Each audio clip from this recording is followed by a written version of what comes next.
திமுகவுடைய தேர்தல் அறிக்கையை வெளியிட்டிருக்கிறார் அக்கட்சியினுடைய தலைவர் முதலமைச்சருமாகிய மு.க.ஸ்டாலின் அவர்கள். அந்த வகையில் அந்த தேர்தல் அறிக்கையினை ஒரு 50 கூறுகளாக அவர் வாசித்திருக்கிறார். இது குறித்து கருத்துக்களை தெரிவிக்க முன்னாள் அமைச்சர் அதிமுகவுடைய மூத்த நிர்வாகி திரு வைகை செல்வன் அவர்கள் நம்முடைய இணைப்பில் இருக்கிறார்கள். சார் வணக்கம், இணைப்பில் வந்தமைக்கு நன்றி.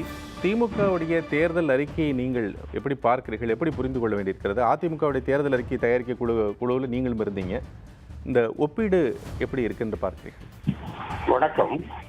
அதிமுகவுடைய தேர்தல் அறிக்கை குழுவில் இடம்பெற்று தமிழ்நாடு முழுவதும் சுற்றுப்பயணம் செய்து தமிழ்நாட்டு மக்களுடைய கருத்தை பிரதிபலிக்கிற விதமாக தேர்தல் அறிக்கை, அண்ணா திராவிட முன்னேற்ற கழகத்தின் தேர்தல் அறிக்கை அமைந்திருந்தது. ஆனால் திராவிட முன்னேற்ற கழகத்தினுடைய தேர்தல் அறிக்கை ஒரே இடத்தில் இருந்து வாக்கு அரசியலை நடத்துவதற்காக தயாரிக்கப்பட்டதை போல இந்த தேர்தல் அறிக்கை அமைந்திருக்கிறது என்கிற குற்றச்சாட்டை முன்பு.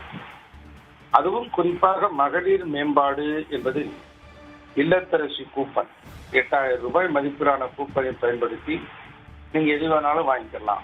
வாஷிங் மிஷினோ, டிவியோ, ஃப்ரிட்ஜோ, மிக்சியோ, மைக்ரோ ஓவனோ வாங்கிக்கலாம் என்பது ஒரு தெளிவற்ற ஒரு போக்கை காட்டுகிறது. அது எந்த விதத்தில் எவ்வாறு நிறைவேற்றப் போகிறார் என்பது குழப்பமாக இருக்கிறது. ஏற்கனவே திராவிட முன்னேற்ற கழகம் 2 ஏக்கர் நிலம் தருவேன் என்று சொன்னார்கள். அது கொஞ்சம் கூட அவர்கள் நிறைவேற்றவில்லை. முழுமையாக நிறைவேற்றாமல் அது அப்படியே கிடப்பில் போடப்பட்டு விட்டது. அதை போல வங்கியில் வைக்கப்பட்டிருக்கிற நகைகளை அரசாங்கமே மீட்டு தரும் அல்லது தள்ளுபடி செய்து விடப்படும் என்று சொன்ன கோரிக்கைகளும் நிறைவேற்றப்படவில்லை. சற்றேறக்குரிய 505 வாக்குறுதிகளை தந்த திராவிட முன்னேற்ற கழகத்தின் கடந்த கால தேர்தல் அறிக்கையில் கால்வாசிக்கு மேலே கூட நிறைவேற்றவில்லை. ஆகவே இந்த தேர்தல் அறிக்கை என்பது அதை போலத்தான் இருக்கும். ஆகவே மக்கள் முழுமையாக ஏற்பார்களா என்பது தெளிவில்லை. முழுமையாக மக்கள் இதை ஏற்க மாட்டார்கள் என்பதுதான் எங்களுடைய கருத்து. உரிமை தொகை 2000 உயர்த்தி வழங்கப்படும் அப்படின்னு வாக்குறுதி கொடுத்திருக்காங்க சார். எடப்பாடி பழனிசாமி அவங்களும் 2000 ரூபாய் கொடுத்திருக்கேன்னு சொல்லியிருக்காங்க. ஒரு ஒப்பீடு இருப்பதா பாக்குறீங்களா? ஆமா, ஏற்கனவே 2000 ரூபாய் தருவதாக நாங்கள் சொல்லி இருக்கிறோம். அதை பார்த்து இவர்களும் அப்படியே காப்பி எடுத்து 2000 ரூபாய் தருவதாக இன்று சொல்லி இருக்கிறார்கள். இதை போலத்தான் அண்ணா திராவிட முன்னேற்ற கழகத்தின் தேர்தல் அறிக்கை பிரித்து தரப்படும் என்பது அடுத்தது மக்கள் வரைக்கும் பரபரப்பாக பேசப்பட்டுக் கொண்டிருக்கிறோம். அப்படிப்பட்டு இருக்கக்கூடிய இந்த சூழ்நிலையிலே எப்படியாவது இந்த தேர்தல் அறிக்கையின் மூலமாக மக்களை கவரலாம் என்று திராவிட முன்னேற்ற கழகம் தயாரித்தாலும், இந்த தேர்தல் அறிக்கை தயாரிக்கப்பட்டு இருந்தாலும் கடந்த காலத்தில் தேர்தல் அறிக்கையில் முழுமையாக நிறைவேற்றாத பெரும் குறை இருக்கிற காரணத்தினால் இந்த தேர்தல் அறிக்கையை மக்கள் ஏற்றுக்கொள்ள மாட்டார்கள். சார், இப்போ கொடுத்திருக்கக்கூடிய ஒரு அறிக்கையில் இன்னொரு அம்சமா இருக்கிறது, இந்த பள்ளி மாணவர்களுக்கான லேப்டாப் வழங்கக்கூடிய திட்டம். அடுத்த 5 வருஷத்துல கிட்டத்தட்ட 35 லட்சம் மாணவர்களுக்கு லேப்டாப் வழங்கப்படும், மடிக்கணினி வழங்கப்படும் சொல்லியிருக்காங்களே சார்.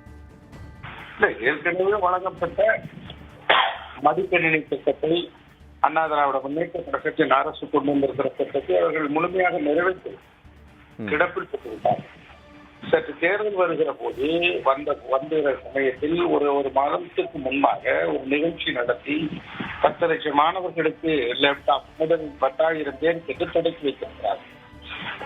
அதுவும் குறிப்பாக பள்ளி மாணவர்களுக்கு என்று வழங்கப்பட்ட இந்த லேப்டாப் திட்டம் கல்லூரி மாணவர்களுக்கு என்று விரிவுபடுத்துவதன் மூலமாக வாக்கு அரசியலையே அது மையப்படுத்துகிற என்கிற குற்றச்சாட்டு அண்ணா திராவிட முன்னேற்ற கழகம் வைத்தது.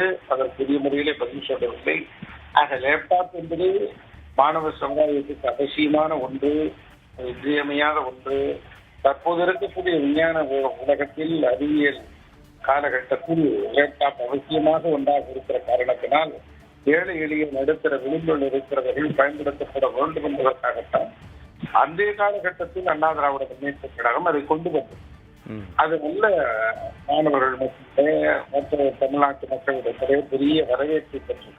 அந்த திட்டத்தை தொடர்ந்து நிறைவேற்றினால் பேரும் புகழும் அண்ணா திராவிட முன்னேற்ற கழகத்திற்கு கிடைத்துவிடும் என்கிற காரணத்தினால்தான் அப்படியே கிடப்பில் போட்டு வைத்தார்கள். வேற வழியே இல்லை. அது கடுமையான எதிர்ப்பு கிளம்பியது. அது மாணவர்கள் மத்தியிலே லேப்டாப் வேண்டும் என்கிற கோரிக்கை எழுந்தது. ஆகவே அதை கைவிட முடியாத சூழ்நிலையிலே வேண்டா வெறுப்பாக அந்த திட்டத்தை புகுத்தினார்கள். ஆகவே அந்த திட்டத்தையே தொடர்ந்து நிறைவேற்ற வேண்டும் என்கிற ஒரு இக்கட்டான சூழ்நிலையே இந்த திட்டம் கொண்டு வரப்படும் என்று திராவிட முன்னேற்ற கழகம் தனது தேர்தல் அறிக்கையிலே அறிவித்திருக்கிறது. நிறைவாக ஒரு கேள்வி திரு வைகைச்செல்வன், இல்லை தமிழ்நாடு அரசு ஆசிரியர்களுக்கு, அரசு ஊழியர்களுக்கு பழைய ஓய்வூதிய திட்டம் வழங்கப்படும்னு எதிர்பார்க்கப்பட்டிருக்கிறது, சொல்லப்பட்டுட்டே வருது. இப்போ இருக்கக்கூடிய திமுக அரசு, திமுக தலைமையிலான அரசு என்ன பண்ணியிருக்காங்கன்னா, தமிழ்நாடு உறுதியளிக்கப்பட்ட ஓய்வூதிய திட்டம்னு ஒன்று கூட தந்தாங்க. இப்போ இன்னைக்கு கொடுத்துருக்கக்கூடிய அறிவிப்புலையும் வாக்குறுதியிலும் என்ன சொல்லியிருக்காங்கன்னா, சிறப்பாக இது மேலும் மென்மேலும் செயல்படுத்தப்படும் அப்படின்னு சொல்லியிருக்காங்க. அதிமுக பழைய ஓய்வூதிய திட்டம் செயல்படுத்தப்படும் அப்படிங்கிற ஒரு அறிவிப்பை கொடுத்துருக்கு. எப்படி பாசிபிலிட்டி இருக்குன்னு நினைக்கிறேன்? இல்ல, ஏற்கனவே இந்தியாவில் இருக்கக்கூடிய 6-7 மாநிலங்களில் பழைய ஓய்வூதிய திட்டம் கொண்டு வரப்பட்டிருக்கிறது. தொடர்ந்து நடைமுறைப்படுத்தப்பட்டு வருகிறது, பின்பற்றப்பட்டும் வருகிறது. ஆகவே இந்த சூழ்நிலையில பழைய ஓய்வூதிய திட்டம் கொண்டு வருவதில் வேறொன்றும் இல்லை. அவர்களுக்கான அந்த பிடித்தம் தொகையை பிடிக்காமல் அது அப்படியே ஏற்கனவே இருக்கிற நடைமுறை திட்டத்தை அப்படியே கொண்டு வரலாம். அதற்கு நிறைய வாய்ப்புகள் இருக்கிறது. ஆனால் திருத்தி அமைக்கப்பட்ட ஒரு உறுதியளிக்கப்பட்ட ஓய்வூதியம் என்பதில் பல குளறுபடிகள் இருக்கிறது. அரசு ஊழியர்கள், ஆசிரியர்கள் சங்கங்கள் 2 விதமான ஒரு விதம் ஏற்றுக்கொண்டிருக்கிறார்கள். ஒரு சங்கம், மற்றொரு சங்கம் அதை நிராகரிக்கிறார்கள், ஏற்றுக்கொள்ளவில்லை. ஆக இருவேறு கருத்துக்கள் இருக்கிறது. இப்படிப்பட்ட சூழ்நிலையில் அண்ணா திராவிட முன்னேற்ற கழகம் பழைய ஓய்வூதிய திட்டம் கொண்டு வரப்பட வேண்டும் என்பதை உறுதியோடு இருக்கிறோம். அதை நிச்சயமாக ஆசிரியர் சமுதாயம், அரசு ஊழியர்கள் ஏற்றுக்கொண்டு இந்த தேர்தலில் எங்களுக்கு ஆதரவு வழங்குவார்கள் என்ற நம்பிக்கை இருக்கிறோம். நன்றி திரு வைகைச்செல்வன், நீங்க உங்களுடைய கருத்துக்களை எங்களுடைய மிக்க நன்றி சார். நன்றி.